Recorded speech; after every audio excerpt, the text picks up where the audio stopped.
Long ago in Israel, an angel delivered a specific prophecy to a family about a son chosen to serve God.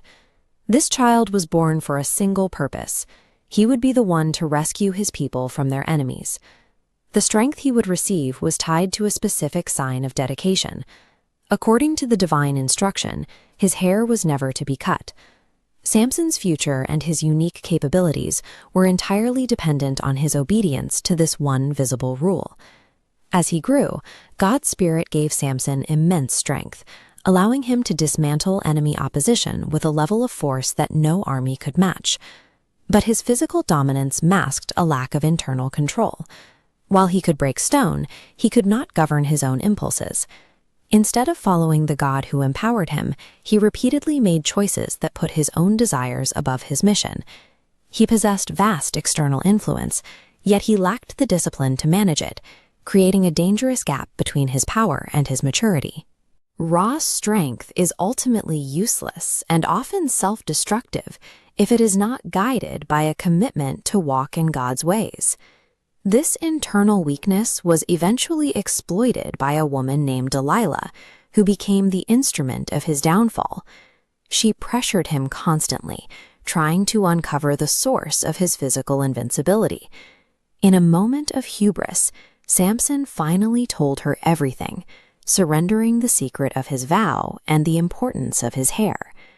The strongest man in Israel was not defeated by a superior army, but by a failure of judgment and misplaced trust. While Samson slept, his hair was cut off. His enemies moved in, finally finding him defenseless.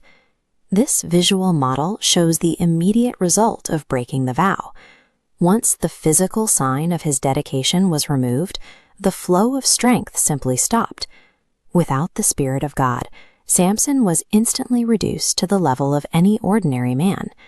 His enemies captured him, blinded him, and took him away as a prisoner. The man who once rescued nations was now a mocked spectacle, forced to labor in a Philistine prison. Abandoning the conditions of a divine gift results in the total collapse of the power that gift provided. Samson sat in the darkness of his cell for a long time, separated from his people and his purpose.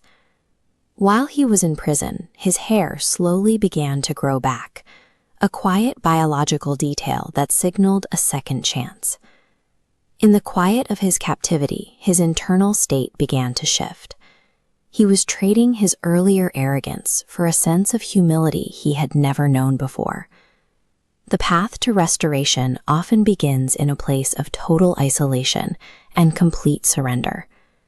The Philistines gathered for a great celebration, laughing at Samson and believing they had permanently secured a victory over his God. Standing between the pillars of their temple, Samson reached a final realization. He knew he could no longer rely on himself. He prayed for strength one more time, acknowledging that God was the only true source of his power. God answered that prayer. As these massive stone foundations show, the architectural weight of such a temple was immense, yet the entire structure fell, ending the threat to Israel. Samson's life demonstrates that true strength comes from God. Physical power is a temporary attribute, but lasting influence is a byproduct of trust and obedience.